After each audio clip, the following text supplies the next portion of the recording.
There's a chart I saw recently that I can't get out of my head. A Harvard business professor and economist asked more than 5,000 Americans how they thought wealth was distributed in the United States. This is what they said they thought it was. Dividing the country into 5 rough groups of the top, bottom, and middle 20% groups, they asked people how they thought the wealth in this country was divided. Then he asked them what they thought was the ideal distribution. And 92%, that's at least 9 out of 10 of them, said it should be more like this. In other words, more equitable than they think it is. Now that fact is telling, admittedly, the notion that most Americans know that the system is already skewed unfairly. But what's most interesting to me is the reality compared to our perception. The ideal is as far removed from our perception of reality as the actual distribution is from what we think exists in this country. So ignore the ideal for a moment. Here's what we think it is again. And here is the actual distribution. Shockingly skewed. Not only do the bottom 20% and the next 20%, the bottom 40% of Americans barely have any of the wealth. I mean, it's hard to even see them on the chart. But the top 1% has more of the country's wealth than 9 out of 10 Americans believe the entire top 20% should have. Mind-blowing. But let's look at it another way, because I find this chart kind of difficult to wrap my head around. Instead, let's reduce the 311 million Americans to just a representative 100 people. Make it simple. Here they are: teachers, coaches, firefighters, construction workers, engineers, doctors, lawyers, some investment bankers, a CEO, maybe a celebrity or two.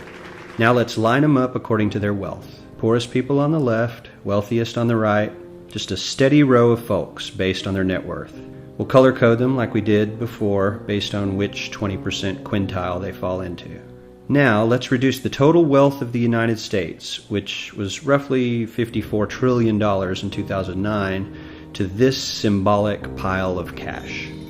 And let's distribute it among our 100 Americans. Well, here's socialism, all the wealth of the country distributed equally. We all know that won't work. We need to encourage people to work and work hard to achieve that good old American dream and keep our country moving forward. So, here's that ideal we asked everyone about. Something like this curve. This isn't too bad. We've got some incentive, as the wealthiest folks are now about 10 to 20 times better off than the poorest Americans. But hey, even the poor folks aren't actually poor, since the poverty line has stayed almost entirely off the chart. We have a super healthy middle class with a smooth transition into wealth. And yes, Republicans and Democrats alike chose this curve. 9 out of 10 people, 92%, said this was a nice, ideal distribution of America's wealth. But let's move on. This is what people think America's wealth distribution actually looks like. Not as equitable, clearly, but for me, even this still looks pretty great. Yes, the poorest 20 to 30% are starting to suffer quite a lot compared to the ideal, and the middle class is certainly struggling more than they were, while the rich and wealthy are making roughly 100 times that of the poorest Americans, and about 10 times that of the still healthy middle class. Sadly, this isn't even close to the reality. Here is the actual distribution of wealth in America. The poorest Americans don't even register. They're down to pocket change. And the middle class is barely distinguishable from the poor. In fact, even the rich between the top 10 and 20 percentile are worse off. Only the top 10% are better off. And how much better off? So much better off that the top 2 to 5% are actually off the chart at this scale. And the top 1%, this guy, well, his stack of money stretches 10 times higher than we can show. Here's his stack of cash, restacked, all by itself. This is the top 1% we've been hearing so much about. So much green in his pockets that I have to give him a whole new column of his own, because he won't fit on my chart. 1% of America has 40% of all the nation's wealth. The bottom 80%, 8 out of every 10 people, or 80 out of these 100, only has 7% between them. And this has only gotten worse in the last 20 to 30 years.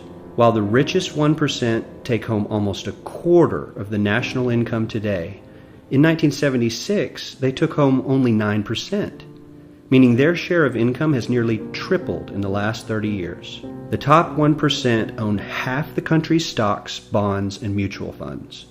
The bottom 50% of Americans own only 0.5% of these investments, which means they aren't investing. They're just scraping by. I'm sure many of these wealthy people have worked very hard for their money, but do you really believe that the CEO is working 380 times harder than his average employee? Not his lowest paid employee, not the janitor, but the average earner in his company. The average worker needs to work more than a month to earn what the CEO makes in 1 hour. We certainly don't have to go all the way to socialism to find something that is fair for hardworking Americans. We don't even have to achieve what most of us consider might be ideal. All we need to do is wake up and realize that the reality in this country is not at all what we think it is.